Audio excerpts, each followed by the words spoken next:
This episode of Infiltrate Radio Podcast is brought to you by our amazing sponsors. Podbean is an easy and powerful way to start a podcast. Everything you need for a successful podcast.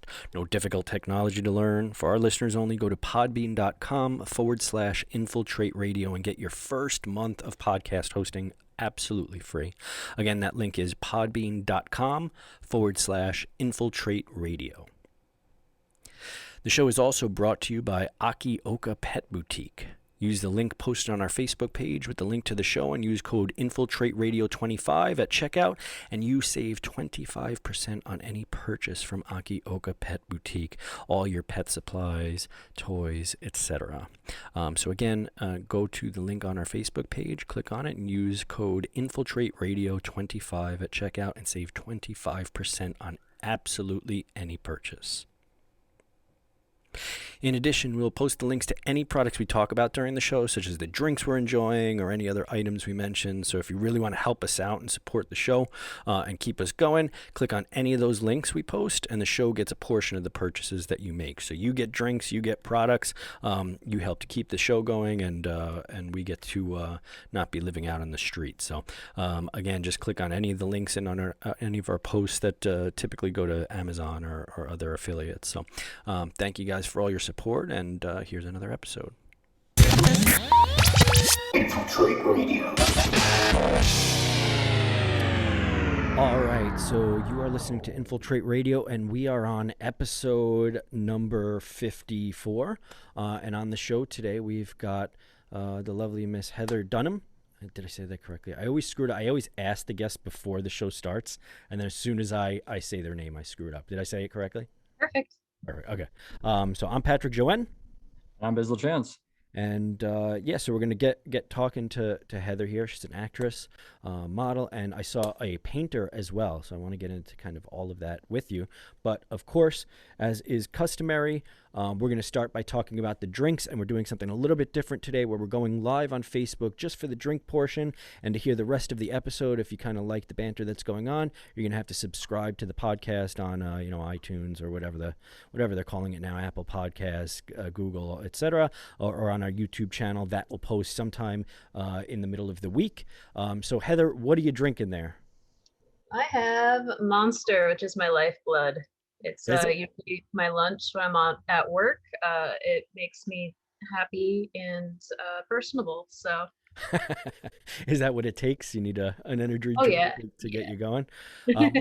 What flavor is it? I know I asked you before, but it's called Ultra Paradise. It's the green one, but not like the original green Monster. I don't know, zero sugar green one. Is that the one you get all the time? No, I switch it up. Yeah. Does it taste all right, or is it like, I know you mentioned something about the chemically taast of my all energy drinks have like some kind of chemical taste to them. I don't know. I think that's why like some people prefer Red Bull, some people prefer Monster. It's like what chemical concoction do you prefer? Right. Kind of like Mountain Dew, right? Same kind of thing. Is it the taurine, you think?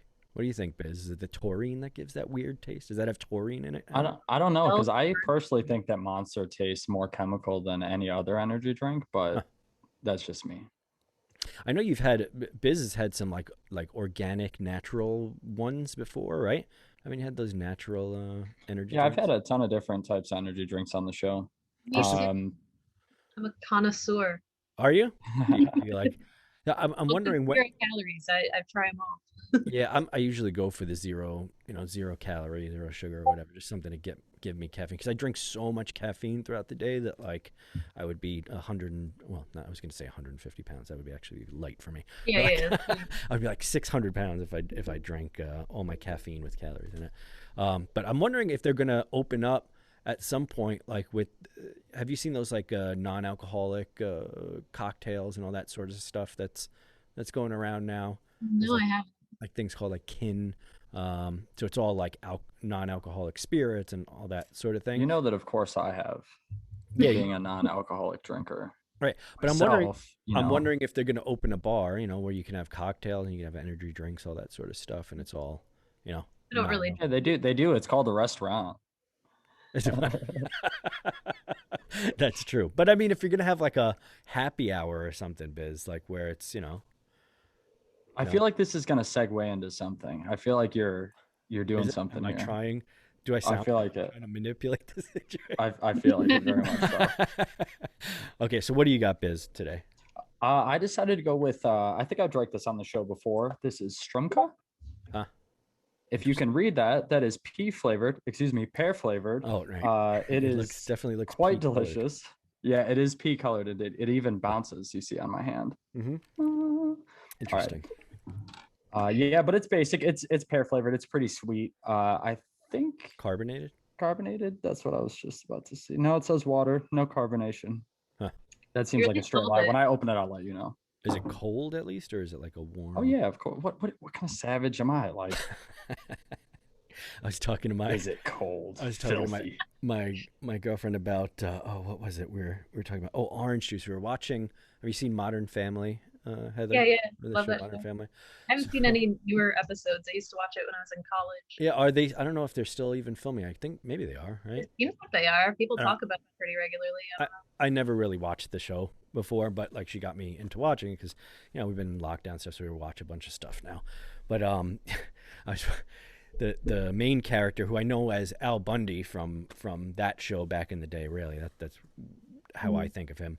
But he grabbed like a jug of like in a glass, unmarked jug of orange juice just sitting on the counter, and like poured himself a glass, and the kid, his girlfriend or whatever, his wife's kid, a glass of this orange juice. And I turned to her, I'm like, who keeps just a jug of orange juice like on the counter where it potentially will be warm, right? It seems like if you were to drink, like, I've never had warm orange juice, but I can imagine like the amount of phlegminess that would happen with warm orange juice. And then she turned to me and she said, "Oh, that's probably just something rich people do," because apparently he's rich on the show.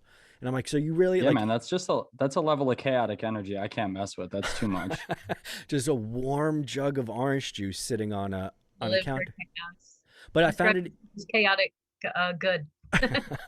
I found it funny though that that's a thought that she had, like, oh no, rich people always have jugs of warm orange juice on the counter. But that I'm beside myself here. So what I'm drinking, I think rich people keep jugs of everything kind just of random on tap, and it's always warm. Like, I had a really rich friend back in high school, and that was my first introduction to people keep soda like not in a refrigerator. Like, he was like, "Why don't you just put ice in it?" I was like, "Why would you just ruin the soda? Like, just make room in the fridge. Like, stop." Sure. And why do you think that is? Do you think it's a universal, hey, we've got money, so let's just keep soda? I'll be realistic with you. I think it's because you have enough money to keep your fridge stocked with essentials. A big old thing of soda, like a couple bottles of soda, a couple 2 liters, couple cases of cans, like that takes up decent space in the fridge. You know what I'm saying? Like, it could be warm. You could throw it with ice. The lettuce can't sit out. The milk can't sit out. The mayo can't sit out. You know what I'm saying? Like, it's a necessity, I think. Velveeta,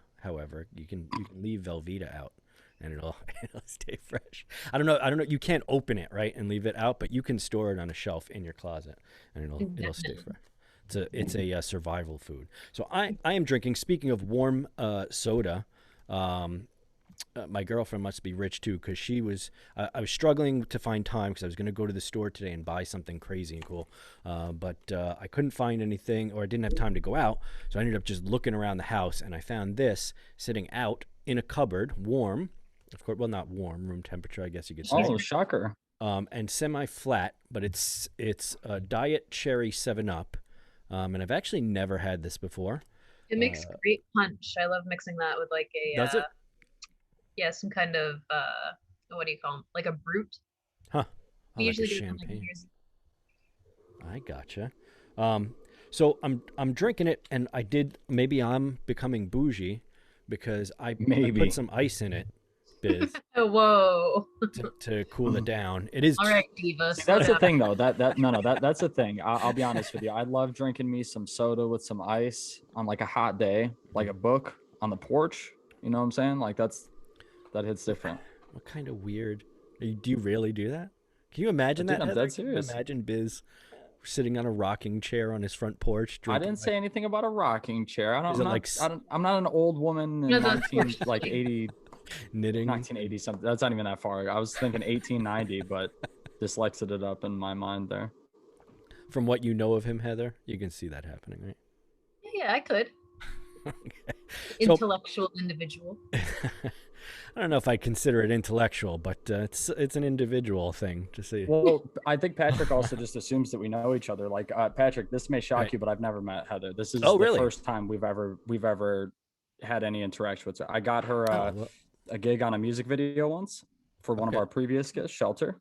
Other than that, like I've had limited to no interaction with her other than on the internet. So all right, well, you're in the same kind of field when it comes to the film and everything. People kind of, interact and for sure.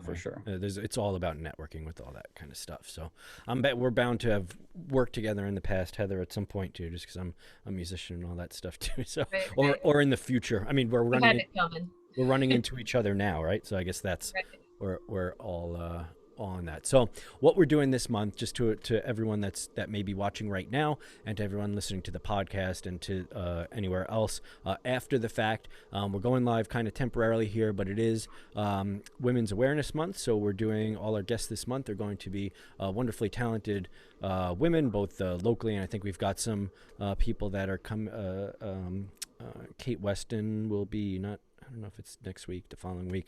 I forget what week it is, but she's not in the upcoming weeks. Yeah. So I want to just do a quick quote that I found from actually Jimmy Carter, of all people. Some may question his ability to be a president, but I found this quote to be kind of cool. So, from the first settlers who came to our shores, from the first American Indian families who befriended them, men and women have worked together to build this nation. Too often the women were unsung, and sometimes their contributions went unnoticed. But the achievements, leadership, courage, strength, and love of the women who built America was as vital to that of the men whose names we know so well. And he said that, I guess, in 1980, which is also the year I was born. Which, Biz, you just mentioned 1982, and you know what? I didn't even mean to, though. Do you know how old that makes me, Biz? Oh my God, let's not. All right. So my drink, let's see what it tastes like. What'd you say, Heather? I'm sorry. I still hear 80s and think 20 years ago. Yeah, so do I, actually. I like everything past 2000 seems like it's like a year or two. I don't know. Even last year just doesn't exist in my brain. I'll be like, man. Oh yeah, last year, and I'll tell an event from 2019 because just 2020 didn't exist. Yeah, 2020. If anyone calls you out on that, though, that's like a dick move. So we're going to go ahead and stop the live stream real quick. So if you do want to hear the rest of us talking to Heather, go ahead and subscribe, tune in and on there, and share with your friends and your family if you like your family or whatever. But share with anyone you want to listen to some cool content, and you could always download our archived episodes from there too. So we will talk to you guys then. And for anyone else still listening, that means you're listening to us after this episode has been recorded. So Heather, first let's get Biz, what's your reaction to that drink? Is it disgusting or what? No, I've had it before. It's like extra sweet, you know what I'm saying? Like I was drinking a Coke before this. I was slightly dehydrated. I made like a bunk bed, a shelf. Like I was doing stuff all day. I'm like exhausted. So like I needed water. Drinking all the sugar is not helping anything. If I pass out, all right, so be it. Yeah, we'll just shut off your video and we'll just talk to Heather all the time. Just keep it on. I mean, that's why we're gonna get our mass following is by something crazy like that, you know. Right. A publicity stunt like you passing out in the middle of the episode. So Heather, we don't normally just talk about drinks for hours and hours. Thank you for being on the show. I appreciate it.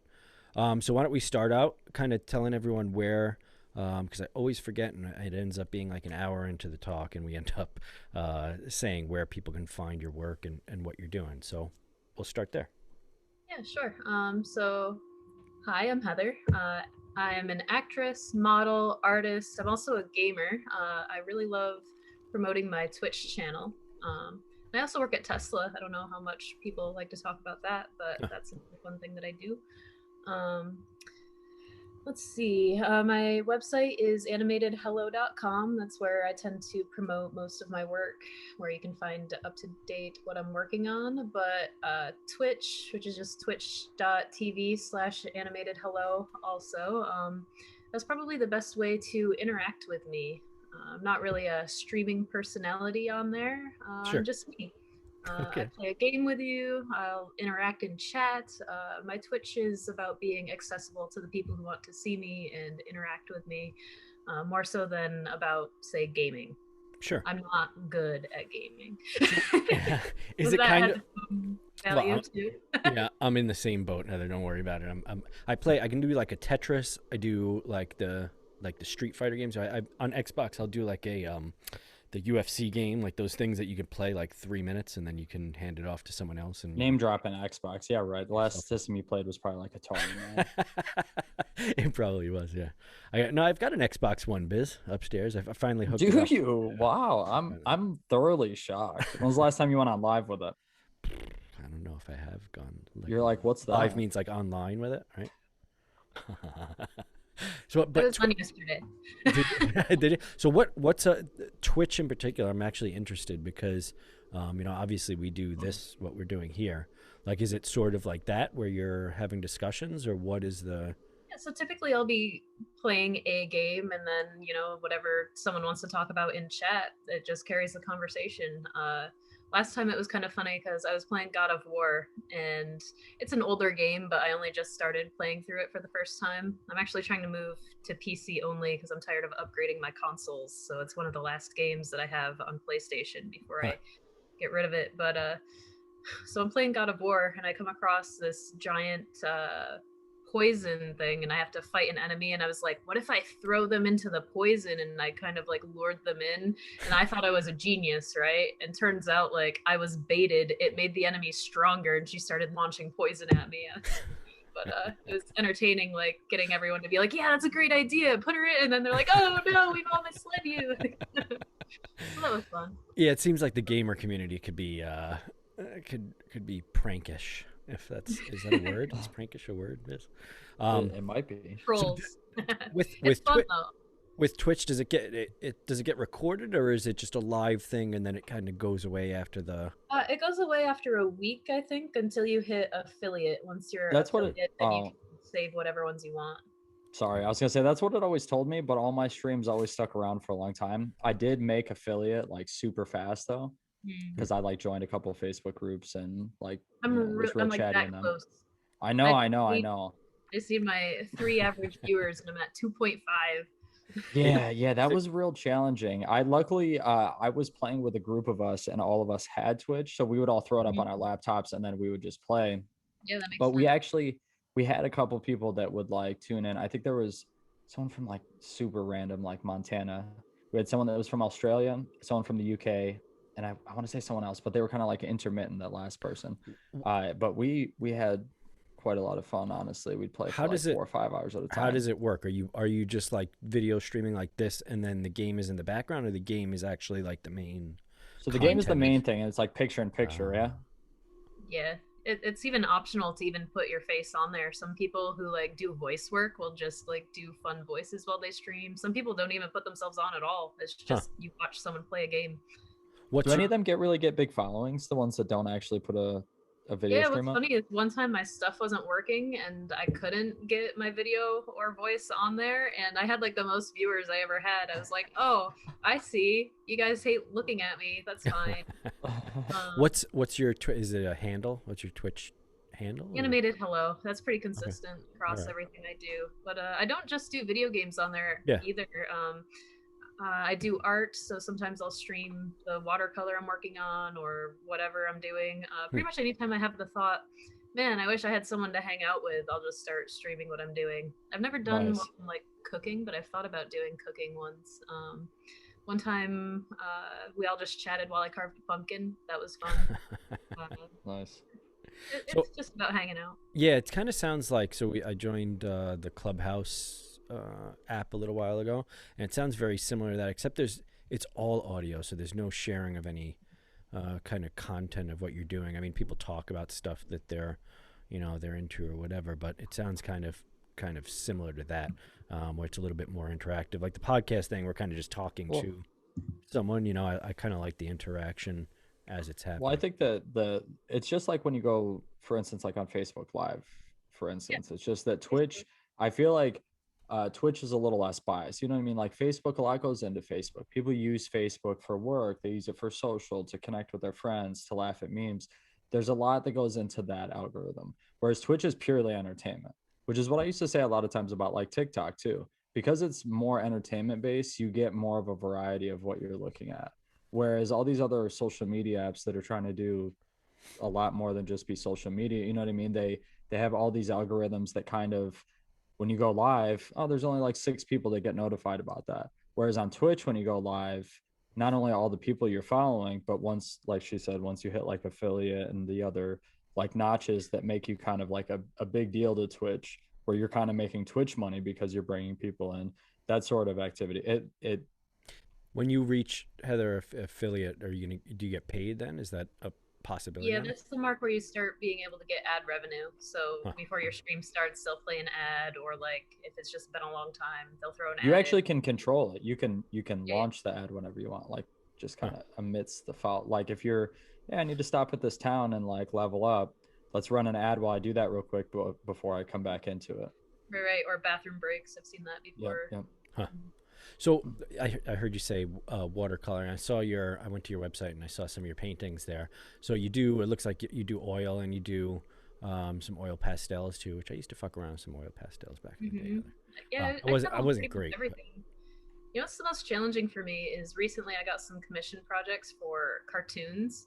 I find the less is more mentality very challenging. I'm definitely a detail-oriented, like realism artist, so being able to be like, okay, just one line and that's the face. Wow. That was really hard for me. I had to watch a ton of tutorial videos to complete it, but it looks great. It's also on my website. It sounds like you're kind of a creative all around, right? Because you're doing the Twitch stuff, which is like you're creating some content, even if it's the video game portion of it. I wish I had time for everything.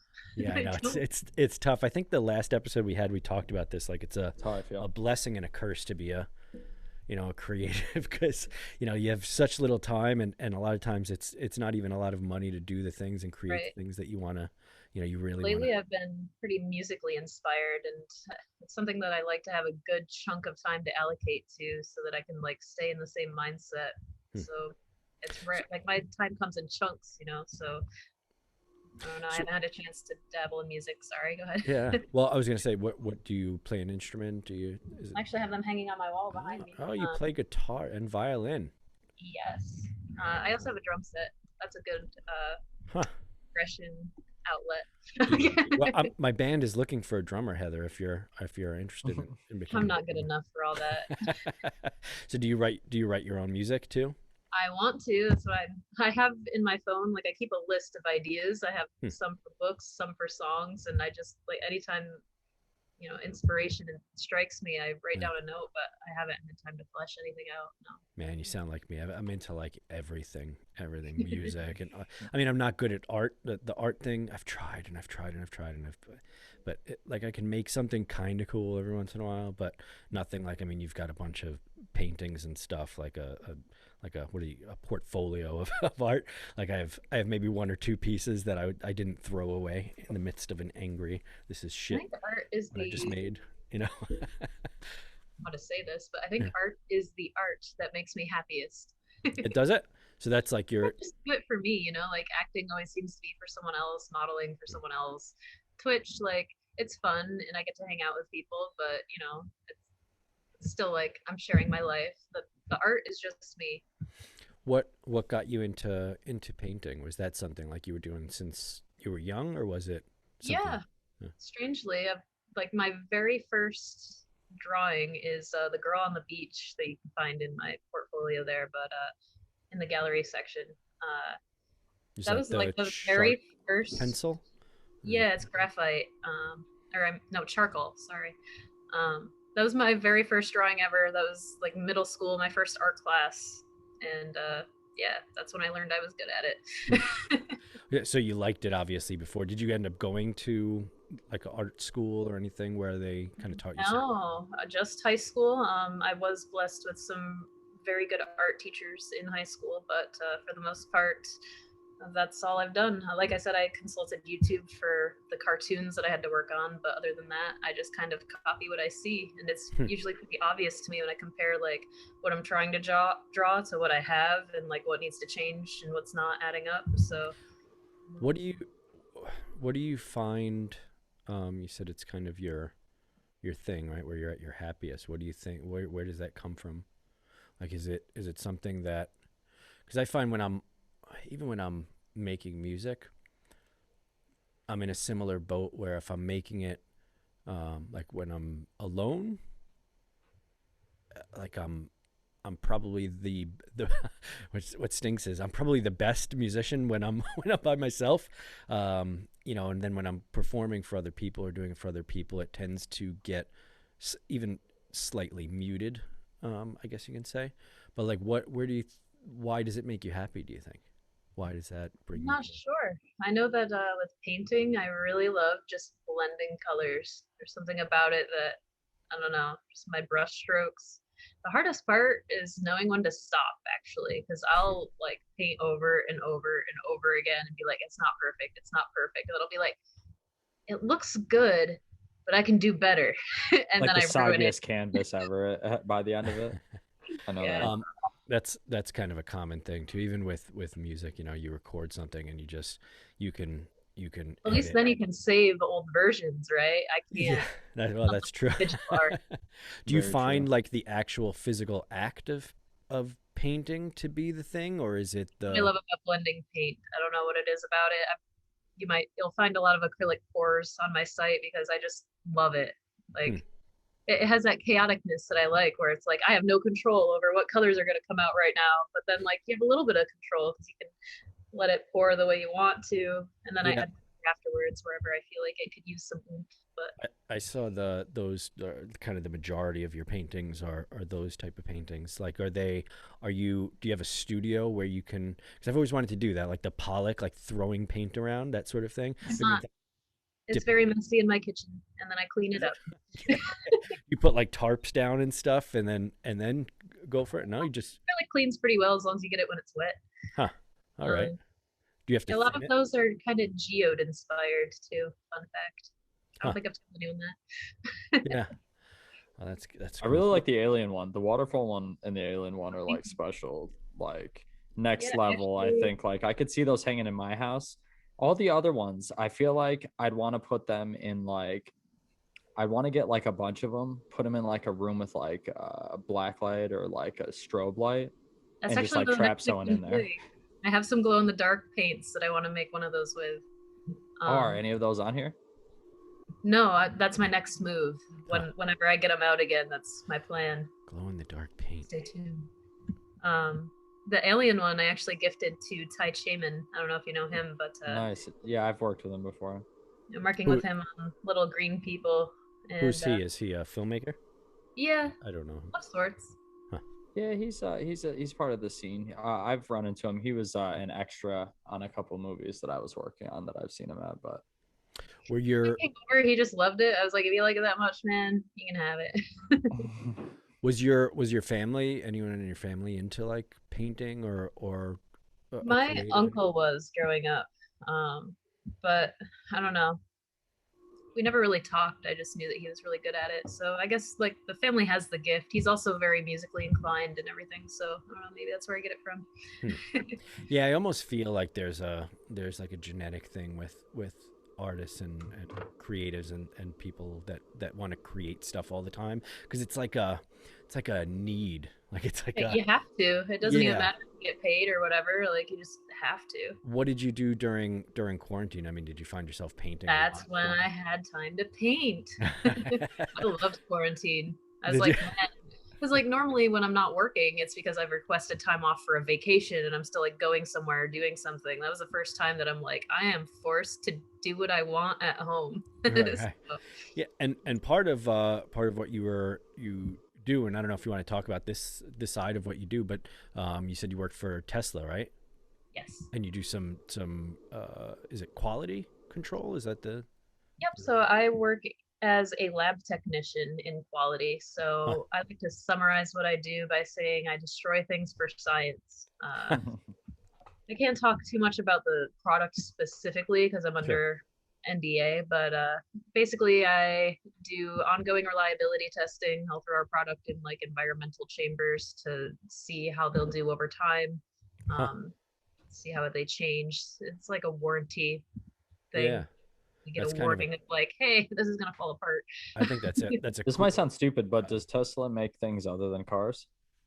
Absolutely. I work in solar. There's nothing to do with cars at our plant. We work in solar and energy. We have like power stages, like the cabinets that store the energy from like solar plants. We make those superchargers. Yeah, they're doing all sorts of. They just came out with some sort of HVAC thing that they're going to start doing, and some other stuff. I should have known that he was making science equipment. Like, obviously, like that seems like a no-brainer. Once you started saying it, I was like, oh, duh. Like, yeah, he's basically like kind of like what's that guy's name? Dyson, but on a bigger level. Like every supervillain in every superhero movie ever. What right? What Elon Musk is doing is like things that actually like impact, let's say the world, and then what's his name? Dyson is making like. Not that it's not impacting the world, but like hair dryers and vacuum cleaners and stuff. Yeah. I mean, it's better products, I guess. Although it's impacting the world. It's. I mean, as much as people are like, oh well, is making films or make a musician, is that really work? Right. Like, is that really I mean, you know what I mean? It's the same sort of thing. Like, those things do enhance your daily life. It makes it a little easier. It saves you a little time. You know what I mean? Yeah. Like, those things should be respected as much as the others. Make money hit, everyone turned to artists. Right. Like, that's what kept them, sane to some degree. And I feel like toward the end of 2020, we started to really feel the loss of like nothing new coming out. People were like, what's there new to watch? And like, oh yeah, nothing. Yeah, maybe we can figure out a way to let film sets like work out in a pandemic. I noticed that happened too, and then a bunch of new shows came out. It's got a lot smaller, right? You have to keep the crew to 10 people. You have to wear your masks. You have to have a COVID test that's negative within like 3 days of filming. Yeah, I think that people definitely find a way. I think eventually to adapt to whatever is going on. Because like you said, at the end of 2020, you started to see a bunch of new shows come out and things that were maybe unfinished.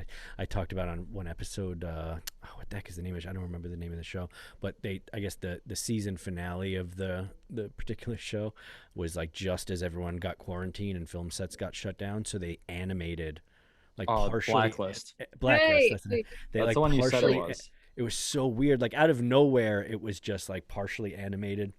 I was like, I really hope they don't have to do this for the rest of the episode. That's what's good about Little Green People too. Like, so much of it is just puppets. We're like, yeah, we can knock out the puppet parts in quarantine. Now, I think I sent both of you this, so listeners, mind this intimate, private conversation we're about to have. Did either of you apply for the Amish extras thing I sent you?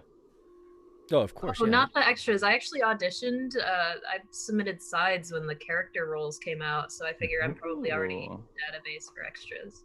Nice. That's pretty cool. I didn't even see anything about that, but I mean, I didn't get picked, Amish enough. True. I'll give you that. That's true. But Patrick, do you submit for it? I did, but I don't know if I've got the Amish look enough. I don't think you have enough of a beard. And the picture I sent in. I don't think you needed a beard.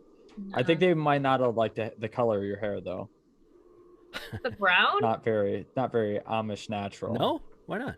What's wrong with what color do Amish people like? What's cool about this haircut is I can literally just flip this over and you can't even tell that there's a side shave or anything. Like, oh yeah, I didn't even notice you had your the side of your head. So were you doing film at all, like towards the end of 2020 too? Like, were you? Yeah, we did a lot. Let's see, things I've done. I'm always working on something with Amir Sklonia. He lives right near me, so pretty much every weekend, whatever is going on. Where are you? Are you in Rochester or are you in? I'm in Derby, which is about a half-hour south of Buffalo. Okay. In Angola, which is like 7 minutes more south. So yeah, upstate New York for people. Yeah. Western New York, near the Finger Lakes for the non-New Yorkers listening. So what were you doing? Were the sets like weird to be on during all that? Well, we always had a small team, so nothing really changed aside from masks for us. We're used to wearing many hats and like, oh, I need to hold a light while, it's not my scene, and then you Right. switch with someone else's scene. That was pretty normal for us. I think that was something that a lot of other sets had to adapt to, where we were just used to it. Um, yeah, we did Killers of Killers recently. That one's still going on. It's a battle royale of a bunch of serial killers, kind of Hunger Games style. What got Nice. you into acting? Like what made you want to do that? How I started, I always did theater type things in school, but I never pursued it on a professional level just because it wasn't a real job. I fell for Right. that narrative.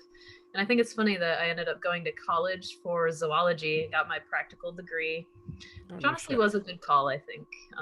It qualified me to work at Tesla. And while I didn't really find anything that was what I initially thought I was going to be in, which, my dream was always to be kind of like the Steve Irwin and be like a zookeeper and do the educational talks of like, hey kids, look, this is a hawk. Um, Like on this one David. zoo's very Yeah, David difficult. right. You're Letterman. gonna buy a zoo when you're like 45. I'm calling it now. Basically, zoo jobs don't open up unless someone dies. Like people hold That's what on I'm saying. You're just gonna buy a whole zoo. What was the qualification? So you said you went to school for zoology. That was the uh, qualification that got you into Tesla? what I liked about Tesla is their values aligned with mine, right? Like they're transitioning the world to solar or to sustainable energy. I gotcha. So yeah, I liked the message, and I was like, you know what? I know that I don't have like an engineering degree, but I took a ton of physics, and I ended up getting in as just a production worker, building the products, and just showed my adeptness for the data and whatnot. Hmm.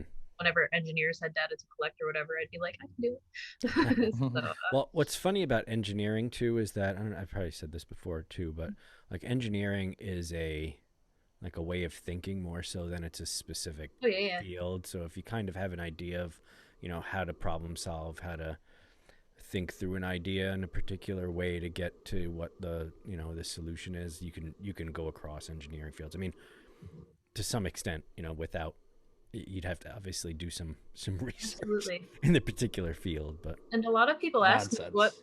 makes you. What's that, Biz? No, I was he was just saying being I'm an talking asshole nonsense. to. A lot of people ask me what makes you like good at, or like what gets you all these gigs in acting, and I'm like, honestly, having a great day job. I got a solid career first so I can, work on my investments, and then I can take advantage of opportunities when they come. I can travel if I need to, I can take a class if I need to. A lot of that isn't available for the starving artist type, that went all into like an art career or whatever. Yeah. um, Do you but I find that it's fulfilling, like having both the Absolutely. I mean, I still love science. I feel like my job is the perfect amount of challenging, and Hmm. like I succeed at it enough where I'm like, yeah, I don't Yeah. suck at this. Yeah. But Yeah, there's some people that I think too also have this idea that um, you have to do one thing, and I'm not necessarily about that. right, Uh, right, a jack of all that trades. I definitely I have my day gig, which is actually in engineering, but it's I don't I don't We can think get you a referral. I don't think yeah I don't think of it as like a day job necessarily. Like I like what I do a Right, lot. right, same. It's definitely my first priority. Tesla's been so great to me. Like I will never sacrifice Tesla over an acting gig ever. Yeah, and similarly to what you're saying, like I have to travel a lot for that, and that lends itself to assisting with like when I play music. I can if I'm traveling, I could go play music somewhere. I could do something in another city or whatever. Or gives me the flexibility because I work from home with that to do all my other creative stuff at the same time, like multitasking and stuff. So. I'm glad you like what you do for your day gig, as well as your acting and stuff. So when you go out and search for gigs, because I think probably the biggest thing people ask or wonder about if they want to get into something like acting, is like, how do you find sets to get on, So, right? How do you get into commercials? all How right, do you to get into? circle back around to your first question, which is how did I get into it? I kind of went on my career tangent because chronologically, I went to high school, I did my theater thing, and then I went to college and I stopped doing the theater thing. When I was living in Buffalo, I had my job at Tesla and everything, and The Purge was filming on my street. I actually came home from work one day and I saw a school bus on fire and I was like, oh my God, what is happening? And then I saw like the cameras and everything and I was like, oh, that's right, The Purge is filming around here.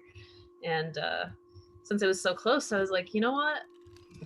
I've always been approached by photographers to do modeling. And so I had all of these headshots lying around. And I was like, I'm just going to submit some headshots and see if they call me back.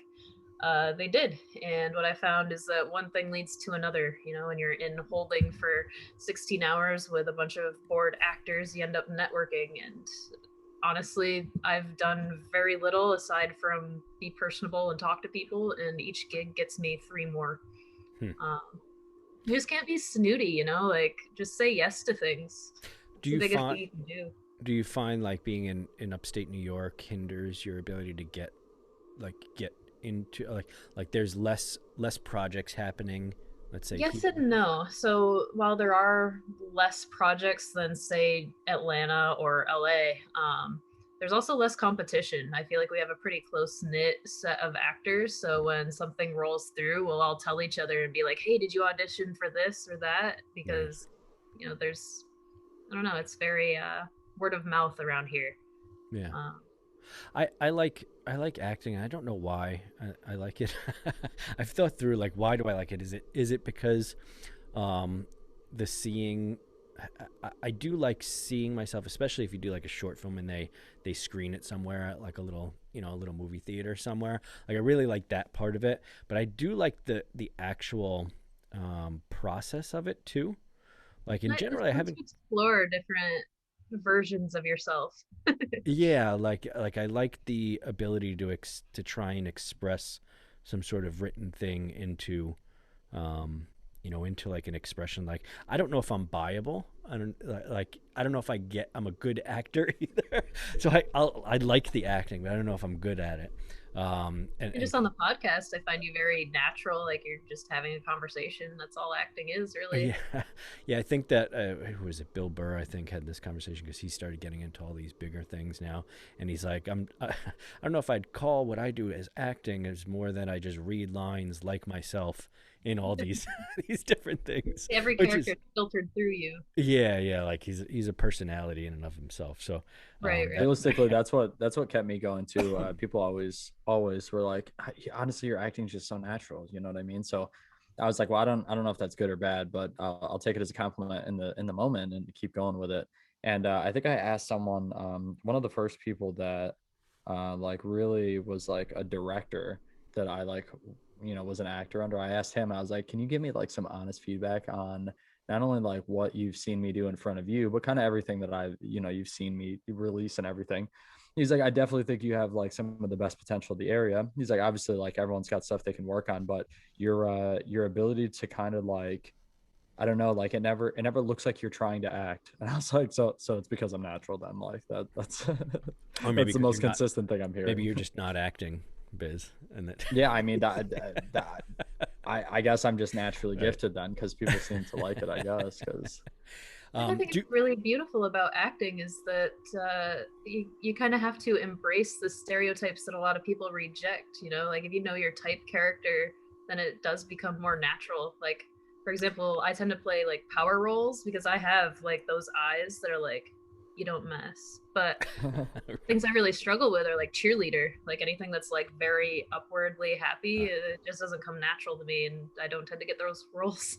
Yeah, yeah, same. I get like, the mobster, the cop, the Yeah, yeah. like lobbyist was one. Like, you know what I mean? Like I that's get ones that draw a lot of passion, a lot of rage, but I never get like be oh, this monotone hangout guy. Like even in like Rick's like turn up the night, I have to be like this like aggressive, like I tell the band pretty much, I put them in their place. Like, I signed you to this record company. Like, you know what I mean? You're gonna chill the fuck out. Like, you know what I mean? Like, I wonder. it requires just so much more like aggression than a lot of them do. Definitely humbling when you realize your type. And I think I wonder if that's where like the best actors, you know, that are considered, they take the roles that kind of just fit them naturally, which is probably what a casting That's a director. great starting point. Well, I think that's truly what having like an agent and or a manager. I think that's the differentiator. You know what I mean? Like, with the local casting people, you can get kind of close with them, you can work with them, you can get to know them. But if you're not, like, as an actor, you only get so much time to be around other like crewmen, if you will, like while on set. So like, you don't really get the ability to spend like a mass amount of time with people that can help you get other jobs in that sort of way. So having like an agent or a manager is beneficial, because they can kind of get to know your type. They get to know the directors that like your style, so they can be like, hey, this director's rolling in. You know what I mean? Let's get you an audition for it. That's also, sorry. Go ahead.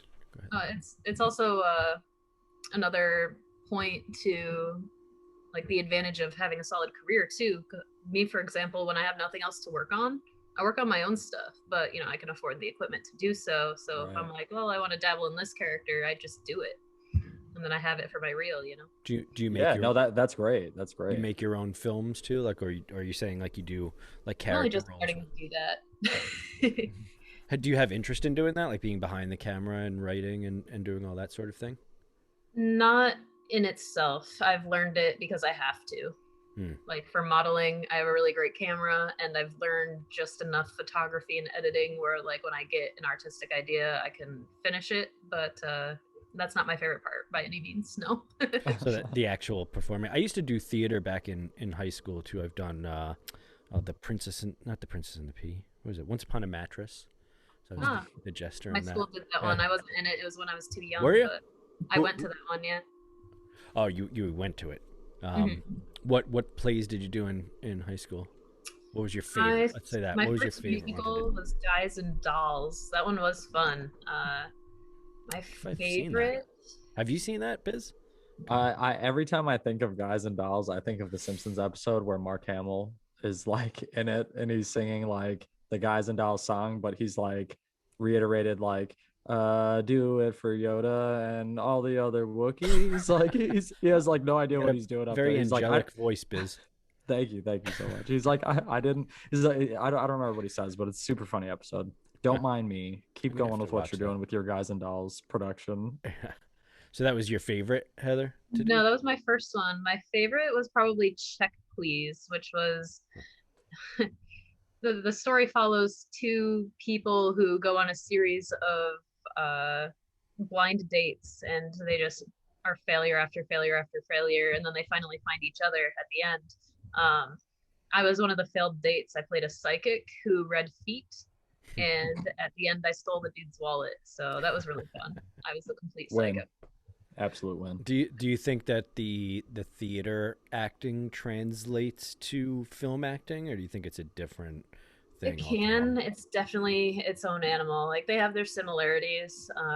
They say that in theater you want to be heard, and in film you want to be seen. So I'm primarily cinematic.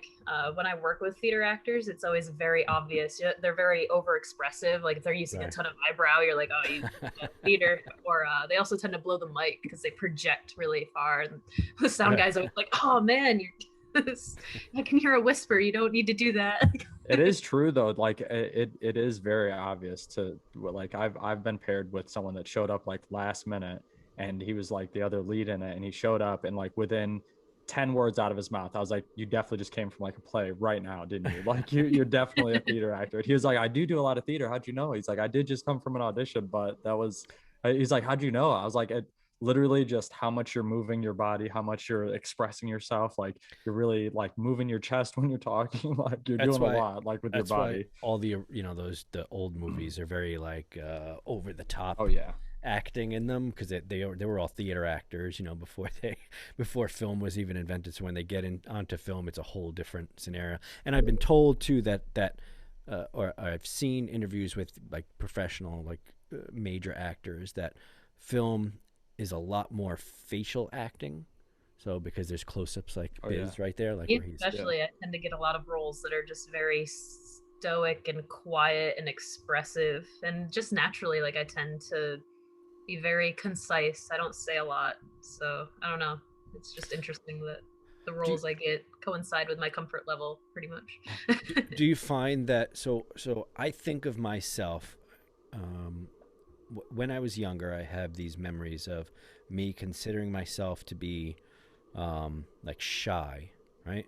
My parents swear up and down that that's not the case, that I was Oh, I outgoing, always well, etc. Right? what's interesting is I think not many people cared to get to know me. I remember even like I was applying to be in National Honor Society in school, and I remember the first year I got denied.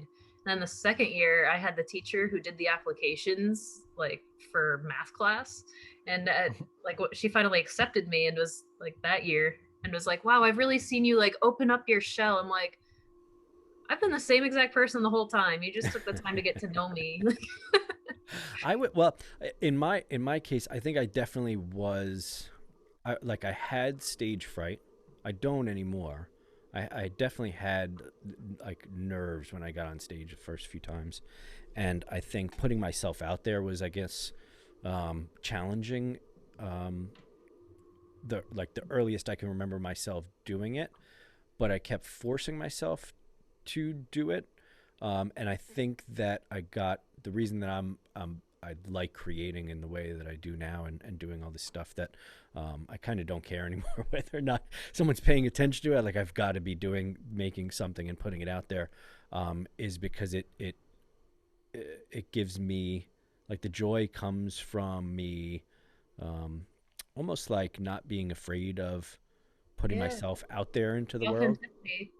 So that's what I was wondering, if like when you did theater, um, the first couple of plays that you did. I mean, did you have stage fright? Were you nervous about getting on stage, or were you kind of already like ready to get out there and Things like that I didn't because I was very practiced. Like I just ran it like rehearsal, and there's a certain amount of audience where I can't comprehend the number of people. What freaked me That out are was watching you? Solo Fest. Yeah. Solo Fest for violin, where it's just one on one with the judge, and you can really focus on their reactions. That got to me. huh? So what was that? That's like you're being graded almost on what you've. Yeah, so you perform a solo for a judge, and they give you a grade and then critique you. Yeah. And you kept with music, so you're still making music now. No, I'm not. Huh. I like music. I don't have time. That's interesting. So the reason I say that's interesting is because a lot of people, I in school, I didn't take a specific instrument and like have, I don't know, violin, let's say, right, and have a steady class.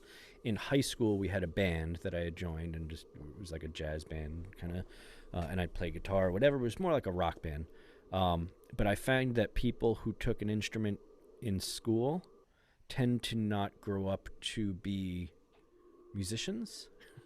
And I don't know if it's because of maybe experiences like that where it feels like it's The thing is, like, it doesn't come as naturally to me as, say, like painting does. hmm, It's something that I actively have to think about. Um, so it also feels like work, you know? I come home from work and I can relax as I paint.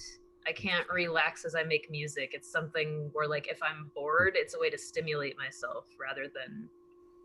That's kind of how I feel about video games too. I usually have to be pretty engaging with video games rather than it being like a cool down for the right. day. You know? Have you thought about like going, like, have you done a gallery or anything like that where you've displayed your stuff? No, I'd love to. No? I haven't had like a collection of physical pieces the way I do now until now because of 2020 and all the time I had to make it all. Yeah, yeah. Well, that's definitely good. I mean, and some people have. I think painting in particular is probably a good passion to have during during a lockdown, because primarily you're doing painting by yourself. Um, Having a band is a little different story because I Right. think gotta have I other think people, that and film I too. think that painting in this area as well. I think that I want to say it's Jim Carrey maybe. He had like this video where he was talking about how he had spent like a long stretch of time like up in New York, and he like, or maybe it was Seattle, and just based on the constant overcast sky, he was like, I needed to get some color into my house. So I started painting as a means of like just kind of like adding color to my apartment. And he has like these really big dope like paintings that he made, like just kind of like, I don't think that he was quarantining at the time necessarily, like because of the pandemic. I think it was more of like a personal quarantine, like, you know, because he's got a lot of stuff going on in his life all the time. But it was a pretty cool video. It was pretty inspirational and gave me the idea of like, you know, that's probably why I paint too, because all the paintings that I have, I can't see them, but I'll hang them up or something sometime so you can see them on the show. But all of my paintings always have like a super super vibrant color to them, and they always have like a collection of colors. And you know, red is always like super prominent, you know what I mean, like things that offset white the best is what I fill the canvas with. We used to do, because I have to mention that I owned a bar in every single episode. But we used to do this cool thing where I'd have a featured like local artist, and we'd hang up their artwork for like a gallery in the bar. Like every month we'd change it out, and then we'd have like a gallery thing going on, and we'd have music going on or whatever. And it was always fun to do it. And then one time we had a person doing a live painting, like to music, like it was, you know. Oh, I know them. Pocket Vinyl, was it them? Yeah. I don't know. It was so long ago now. I loved. It was a guy playing piano, and then his girlfriend paints. The one I did was Pocket Vinyl, but they were out of Houghton. Loved them. It possibly may have been, but I thought that was a really cool idea, like making art live. Yeah, it gets people like emotionally attached to it, right? They look at the piece, and they're like, "Oh, remember that day." Yeah. Like, is that kind of what your Twitch, your Twitch video when you do? Never done it that way. No. It's kind of like usually just hang out with me while I make this thing. Maybe you've heard of like painting with a twist before, yeah? What? Painting with a twist? You've heard of that before, yeah? Yes, yeah, I've done it. That's actually where I made that waterfall piece that you talked about. Well, that's what I'm saying. That's the sort of thing that I think that that Patrick was just talking about too, yeah. Well, no, I'm thinking just like the live, like a public paint session. What you just said you do. I mean, people are hanging out with you. You're doing it live. You're making the piece live.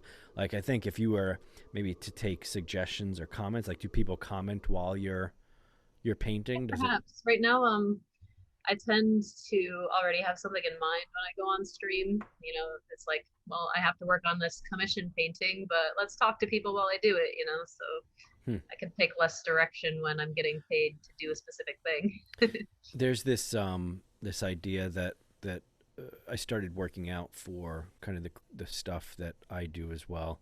And one of those things is music, but the podcast is another thing. And there's some other projects that I do that I think people want to see. I hate this phrase, but how the sausage is made. Like, they want to see the process of it happening, even if it ends up imperfect. Well, no, I almost wonder, like, does it devalue the end product because they're seeing how it's made? And if they see how the art is made, then maybe they see all the, like, it's replicable or whatever. Yeah, well, not even replicable, but like the rough edges of it. So like when I'm writing a song, a lot of times the first thing I make, like the first version of it, is just shit.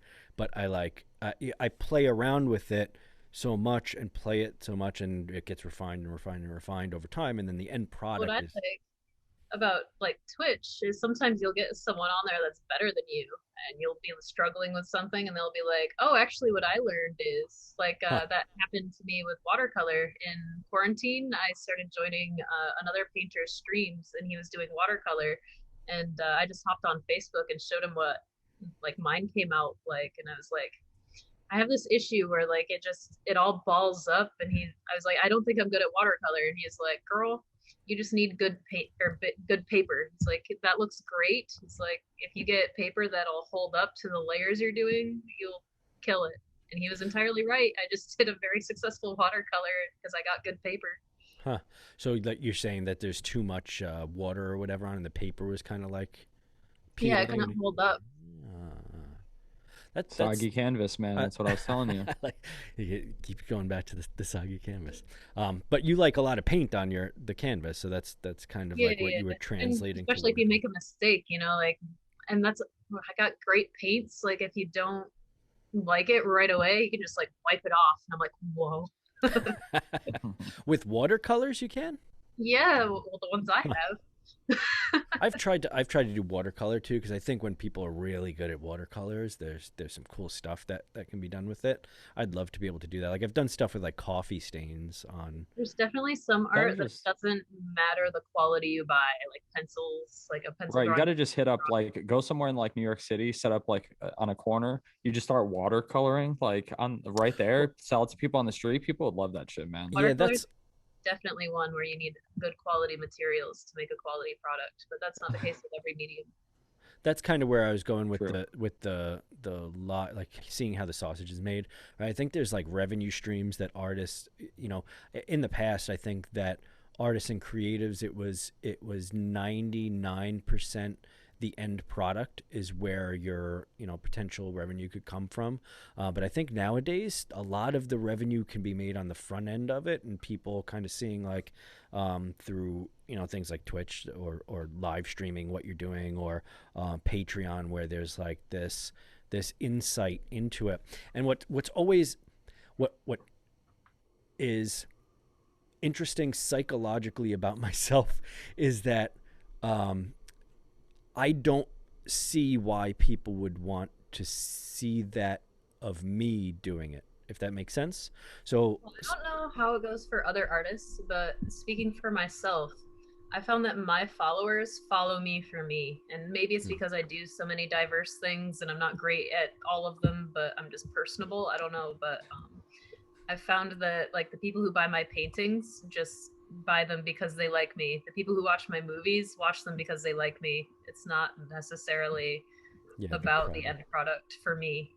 Oh, Eh, agree. I could probably count the amount of people that have read my book on both my hands, but the amount of people that bought it just because I it was something that I did, like countless. So many people, like Yeah, I think some artists can are giving up maybe some revenue by thinking that no one would want to see that.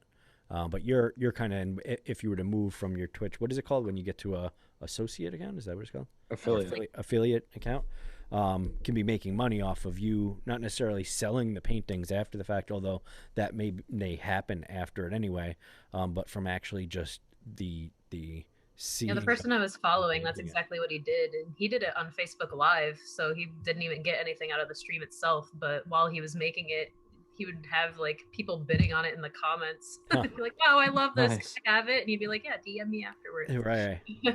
So and I want to kind of explore that a little bit, because I think there's all sorts of stuff. I don't know if the film industry can necessarily do that, although maybe. I mean, maybe it's a way to build hype around a film that comes out, or a project that comes out. I don't know if it translates necessarily there, but Oh, it But absolutely you does. don't want to release too much behind the scenes stuff though. Otherwise, So you just what give I away the whole movie. You know what I'm saying? you see a lot of like Indiegogo campaigns. So like another thing he did is like you were saying was interact with the painting.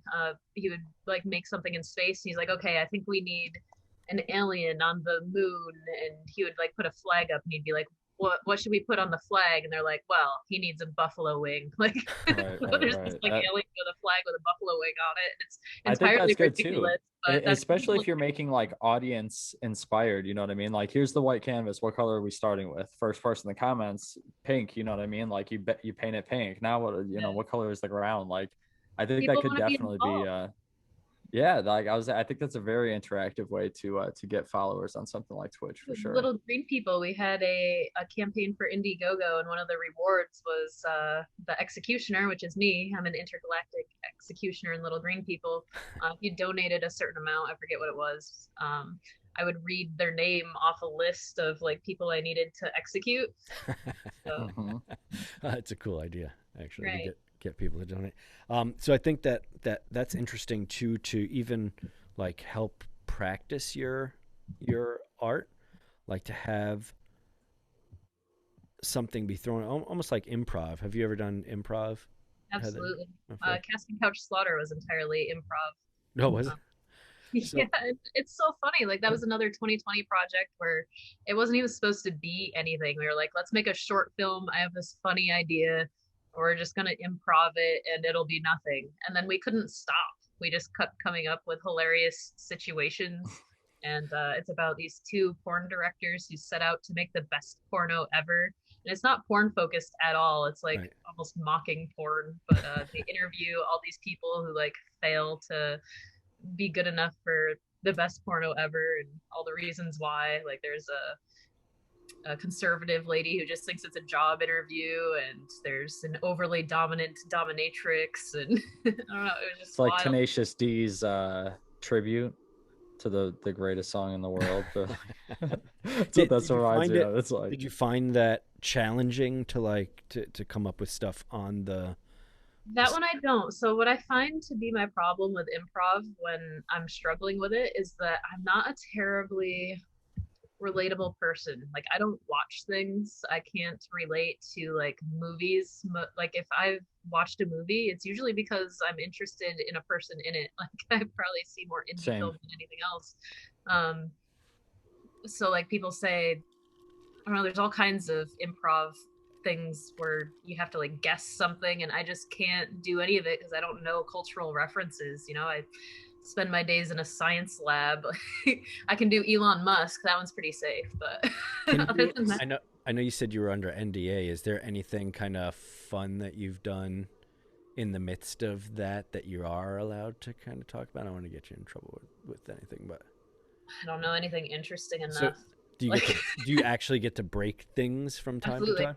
Oh yeah, that's definitely fun. That would be the best part of my day. Yeah, you know the Cybertruck reveal where the windows broke. Yeah, When I saw that, I was like, oh look, someone didn't do their job as well as I. Right. I do the same thing in solar. I mean, the thing is, though, I mean, you can only expect. I saw that you can only expect so much out of a pane of glass, and honestly, it's like right. Well, what ended up being the problem with that one was since they did the doors first, it created like micro fractures around the edges of the window, which weakened it. I imagine when they tested it, they only were testing the windows. Right, so. Right. So this is what you do is you find out the root cause of things like exactly. that. 5 whys. Why did this happen? Well, why did that happen? Well, why did that happen? Yep. See, Biz, yours. I lost my visual. Yeah, no, I think mine just died. I had a video shoot the other day with one of our previous guests, Johnny. He said he's gonna shut down Golden Road, so he hit me up for like a one-on-one interview, and I had done such interview, and I forgot to charge the camera, and I was charging it right before I got on, and it finally died. All right, I'm gonna have to get you one of those battery plug-in things. Nice. We're at what, like an hour 15? How much longer are we going? Do you want me to switch over to the other camera? Yeah, go ahead and switch. Well, I got just a few more things to ask. Go ahead, Heather, too. So, with regards to being, I guess, on sets, not only now but in the past, I mean, do you find that being a woman on a set has specific challenges? Like, if you were to give advice to any women that are getting into the acting space, right? Ask questions.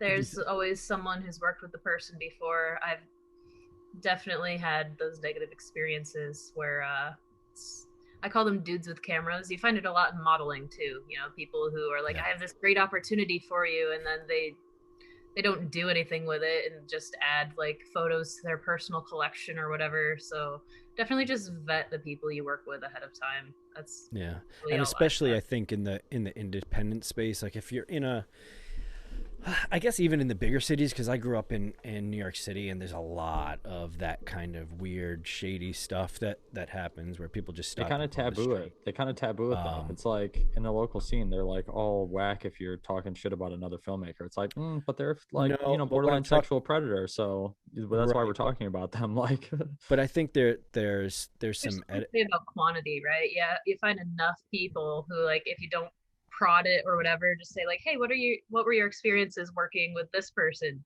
and they all say the same thing, it's probably valid. If you find one dude who had a bad experience, then like maybe take it with a grain of salt. You find anyway, you said that kind of you do most of your, or get most of your gigs through kind of networking with other people, so you have a little bit of a. What's strange is I don't even really apply for much. Like everything that I get, people approach me. They're like, "Hey, I saw this work. I think that since you're good at this, you'd be good at that." And that's like, I just say yes to things. That's how I do well. I don't worry too much about what the pay is gonna be or whatever. Like, we've talked about that too. Like I think the love of doing what you're doing ends up being the fulfilling part of it, and that's kind of what work for free to be successful. And I think that ties into kind of what I was saying before too, about wanting to see behind the scenes of it, because it's not necessarily, I don't think, the end art, although that is in some instances valuable. It's almost like, because if you look at a Basquiat painting or I don't know, even what's the guy that throws the paint? Dude, you just said his name. Something with a P. I did not Picasso. Heather, you're the painter. Come on. You said I don't know famous people. Oh man, Jackson Pollock. Pollock. Like you look at Pollock. You said that, man. Yeah, but you look at stuff like that, or you even like the Ramones, right? The band, the Ramones, and the end product is kind of raw, and it's. I don't know if it's necessarily you don't look at it like you would look at a Renaissance painting and go, that's really technically perfect and a good representation of it. It's like the abstract representation of that person's personality in their art, and what you're buying isn't, or what people are interested. Your interpretation of it. Yeah, it's like that. That's what I love about even film is like what I channel to become a character isn't necessarily what someone sees through their perspectives when they watch something. So I really love talking to viewers about like what they got out of a character. Another point to like masterpieces is like most famous painters cranked out like tens of thousands of paintings and have like a handful of things considered masterpieces. So I think a lot of times too, people get caught up in making sure things are perfect. And a lot of times like you just need to do it, you know? Like that's how you learn best, is just diving into it. A lot of people get famous after they die too, which I think a lot of people forget to remember. They like, you know what I mean? Like a lot of people, especially like painters, singers, especially, like since we're on that topic, like a lot of them are not remembered until they're dead. And it's like, it's kind of like one of those things that a lot of glorified painters and singers that you know weren't really all that got all that much like attention from their audience until after they died. It's kind of like, it's one of those like morbid things. Like, is it that you can appreciate it now that they're dead, or is it literally only because they're dead that you decided to listen to it and you found that like, oh wow, this was more relatable and I'm willing to give it a more less critical opinion? Yeah, like, you know what I'm saying? Well, that's go ahead, Heather. Sorry. That's something that I was saying that I liked about Emir. Like, he also just does things because he likes to. He doesn't look to like be the most famous or whatever. We just crank out whatever random idea we have that Tuesday. I love that he both has themes of empowerment for women. Like that tends to be his plot. Whatever it is, the woman is the powerful one for whatever reason, and there's a lot of different ways that they become that. But also he just gets things out fast. Like they're not the most perfect films, but he cranks them out. So I like that. It keeps me flexing. Yeah. Flexing. I've got a couple people like that too, that they produce such good quality stuff, and it's such a low pressure environment that it's like, why aren't we doing more of this? You know what I mean? Like, right. I definitely want to have him on the show eventually, but there's a local guy, DeCarlos Madison, who is kind of the same thing. He produces stuff with such good quality, and like you said, like when you're taking a closer look at it, like when you're looking at it with a critical eye, it's kind of like, yeah, I could see, there's a washcloth on top of that light that's dimming it. I can kind of see it in that one shot, you know what I mean? But like, you know, for the most part, it's such good stuff. And one of the things I liked about him is like his turnaround time. Like, does he typically have like a really like this one morning, this guy messaged me at like maybe 7 a.m. He's like, hey, I want to film with you. Let's film from 9 to 11. And I was like, all right, cool. And he sent me the script, and it was like 2 pages. It was real basic. And I was like, where are we doing it? He was like, come over to my house. And he was like 15 minutes away. So I showed up, shot the short. I was there maybe an hour and 45 minutes. I left. And like that night, he had a finished product with like music, sound, color, like everything. I was like, just do it enough, you just get good at it. Yeah, it's like why aren't you hired? Why aren't you working somewhere major? If you have this kind of skill, like what's holding you back? You know what I mean? I feel like I'm holding you back now because you're working with me, and it's like, you know. Heather, I want to ask you something too, because you said something there that kind of struck I guess not a chord, but an idea or a thought in my head about, you know, you work with him and a lot of his themes and it about you know, having women kind of in powerful positions and getting that idea out to the forefront or displaying that, especially being, I think, in the STEM kind of area, like as in the engineering thing in your day job, and then the film industry. Like, do you think that underrepresentation from an artistic standpoint is like, do you think there needs to be more representation there? Like, what do you think would be the solution to when we picture women not feeling as comfortable, I guess I could say, in those positions, not seeing themselves there? Like, definitely helps, you know, like everyone has inspiration, and sometimes, you know, when you decide you want to be an astronaut, it's because you saw someone who was an astronaut and thought, I can do that because they're doing that and they're like me, you know. Do you feel like they have cool hair and I like their hair, so I want to be an astronaut with cool hair? Yeah, exactly. Do you feel like there's a lack of representation from, like, I guess what concerns me in entertainment is the wage gap.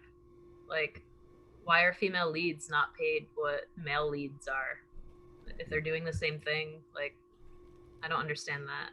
I don't know. Do you think there's a cultural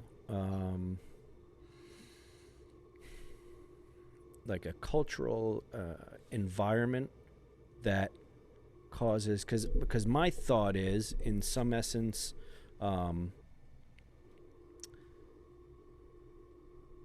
I don't know where that comes from, right? I don't know if it's necessarily a purposeful thing on the part of, let's say, employers to say, I'm going to pay women less in a certain field. Like, I think it is a bias that the people in power have that maybe not everyone's aware of. Do you think also, though, that because you seem like you can be upfront, and like you said, you have that stare, right? The look, like you're powerful. What's funny, one of the reasons that I chose the lab at Tesla is I found leadership very challenging. It was very difficult to get dudes twice my age to listen to me. I actually was going to go to a supervisor that one day I was considering a supervisor position. And I thought maybe like my challenges were because I was only in a lead position, not a supervisor position, where like I don't have the power to fire someone or anything like that. So I was just going to ask her, like, hey, what has your experience been as a woman in manufacturing? Like, do you think it's a good job? And that day, I couldn't find her. So I was like, oh, I guess I'll ask a different day. And then I found out she walked out. Like, well, that's my answer. So I was like, yeah, I'll just go work alone in the lab. Like, do you feel that I guess because I don't have the experience, right? I'm a guy, so I can't speak. I don't think it has anything to do with Tesla. Honestly, I think Tesla as a whole is very inclusive. They're constantly rated one of the best places to work for women and diverse peoples. I think it's genuinely like individual experiences. I don't know. We hire everyone. I think our hiring program is great.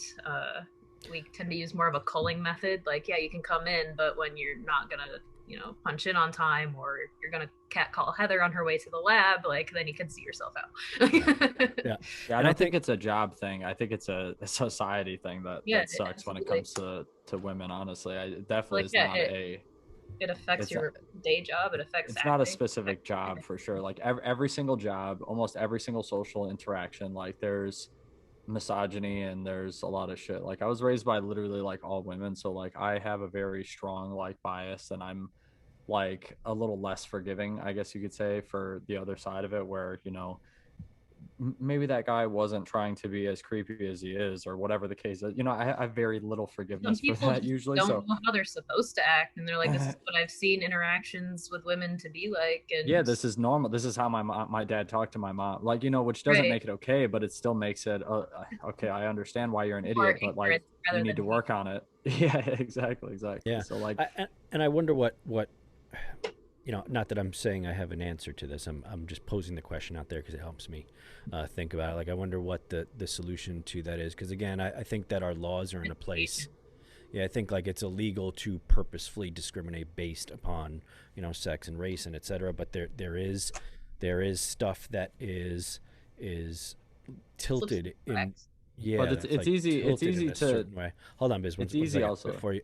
So it's tilted in a certain way, and so I wonder how what can be done in a cultural way, because I think that's really the only way that some things are going to change. Like, how easy is it to change, let's say, the family dynamic, which is probably where it needs to take place. And the reason I wonder about that, obviously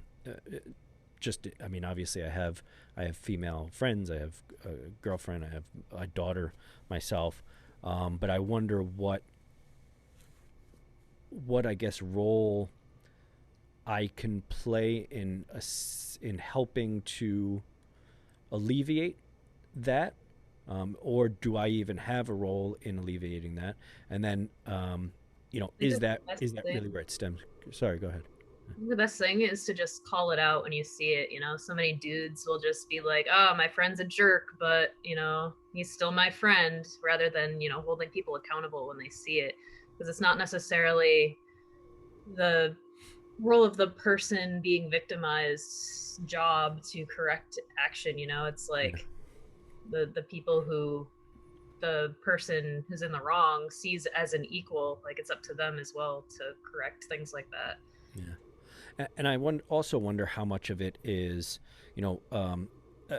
in general, and I'm generalizing a bit, but like in general, when I've worked within, let's say, a mostly male situation, there's a lot of like poking each other to see if they're strong enough to put up with the bullshit that we can give each other, to make sure that. Oh yeah, there's definitely something to be said there too. Like, a lot of women just quit. Like. Right. I'll see the horde of men around the time clock and have to get trapped and have a conversation with them because I need to punch in for the day, but I deal with it. Yeah, well, I don't think that it's necessary for you to have to deal with it. I think we haven't figured out 100% either. What they like find ways that like you can say are harmless, but it's really uncomfortable. Right. Like, right, and like I think that, or like people holding a door for you, like that's also a trap. Yeah, I kind of feel like, all right, there's a sense of we need to have equality, right, in terms of the pay and all that, but the way that guys and girls interact, especially in a work situation, has to be, I think, somewhat different. Like the ways that guys interact with each other, if you interact that way with a female, that can be intimidating, or it can be uncomfortable, like you said, if it's certain things. Whereas if your interactions with a guy, like me and another guy, it maybe wouldn't be societal power, right? Like, it's like two guys, they're equals in society, so like it might not come off the same way as like someone in a higher position versus. Yeah, so I don't know, maybe that's a question we can pose to our audience, if we have any solutions that maybe you do in your own household. It's definitely not easy. There's I kind of a lot of layers, and like you seem like you're very willing to I don't speak to authority or something like that, but but whatever, like you're a strong person, and my daughter's the same way. She's very like Like she doesn't take shit from anyone. Willing like, to have conversations, and I'm wrong all the yeah. time. I'll be the first person to tell you, oh well, I thought this, but turns out nope. Yeah, yeah, and I don't mean to make this just because we're in the middle of Women's Awareness Month. That's not the reason.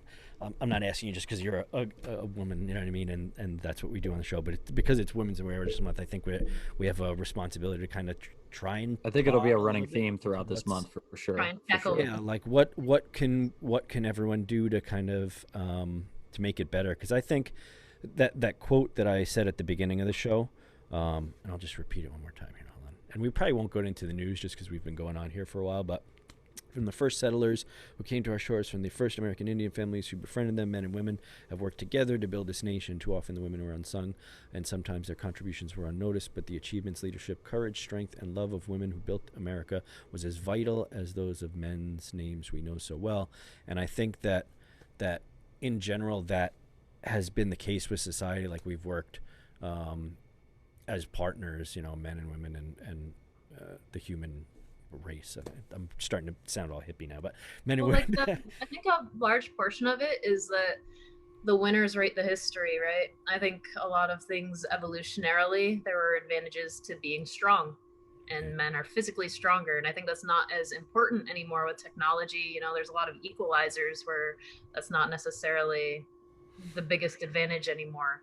Yeah. I think though, I think also, Heather, that women have strengths that men don't have in a different way. That contributed to us being where we are, because we're at this time in history we're the most fruitful, at least in America, than we've ever been in the history of America, like right now. And that's because of the contribution of women, especially coming into the workforce and adding all of that to society now. I mean, the sheer volume of value that gets brought. I think we need to figure out why we struggle to work together. I guess that's not always the case, but why those challenges exist and how to fix them. And I don't have any answers, Heather, but neither do I. But I do recognize that it's there, and that that's step one, right? Yeah, and that women have a unique thing to bring to help us get to the next level in humanity. So I guess maybe we can leave it at that, except for I would like you to just say again where everyone can find your work and how to find you and all that kind of stuff. Absolutely. 2 things I wanted to talk about that we haven't yet. Sure. You mentioned my work with Amir. I'm very excited for I think what's going to be both his best work and my best work. It's called Veronica. Definitely a trigger warning with that one. It's very heavy themes of suicide and domestic abuse and like a captor situation. But it really put me through some things. I think I delivered very well. The footage I've seen so far looks absolutely beautiful. So you've already filmed it? Yep. Pretty much done. We're hoping to release at the beginning of April, and the premiere will be in the screening room, hopefully. And then the other thing that I've been working on that I'm excited about, that's gone way longer than it's supposed to because of 2020, is West End Girls, which is a short that I'm working on with Brian Dudeman. What I love about working with Dudeman is his writing. Most plots have the protagonist that you follow, and there's like the bad guy who gets defeated or not, but the focus is on the protagonist. Right. Dudeman makes the villain at least equally important, giving them depth. And I play Winter, a girl with 2 personalities that are at war with one another, and she's just trying to fit in. But we have 1 scene left to film that, so look for West End Girls. That's actually the movie cover that I did, the cartoon that I was talking about that I struggled with. That was I've done 2 commission projects for him now, for the movie cover and a poster that you see throughout the film as well. I'd be interested. I didn't see any of your animation. I'd be interested to see it. Have you done any like not animation, but cartoon drawings? Have you done animation at all? No, I have not. I have the ability to. I have like After Effects and whatnot, but I have not. All right. All right. So those are coming out this year, I'm supposing? Soon. I did, well, beginning of April for Veronica. I'm not sure on West End Girls yet. We have one more scene to finish, and then it'll be announced, hopefully. And I don't think I'm allowed to talk about anything else yet, but I definitely have 2 amazing opportunities involving major networks. So stay tuned. And animatedhello.com is where I keep updated on what I'm doing. There you go. So everyone follow her, follow Heather, and buy her artwork. Is it for sale on your website? Yeah, a lot of it is. You can always message me too. I have a lot of stuff available that's not on there. And then follow her on Twitch too. So Animated Hello, right, on Twitch. Twitch.tv/animatedhello. I'm too old. And just give an entire stream a watch. Get that number above 3. Get her that affiliate. Yeah, let's get her paid for. Jeez, guys, subscribe to her already. But thank you, Heather, for being on the show. I appreciate it. Thanks for having me. I appreciate being here. Thanks, and yeah, shoot, do me a favor. I think we just friended each other today on Facebook and all that. If you can send me links to anything, like if there's links to the future projects, I'll put that in the post. We'll have the audio will be out tomorrow for this on all the podcast networks, and then YouTube will be sometime later in the week. Thank you again for being on, and we'll have to have you on again soon when you have another project coming on. All right, thank you so much. An email. So everyone, thank you for listening again. This has been episode, what did we say, Biz? 54? 54, I think. Yeah, I think it was 54. So we're getting up there.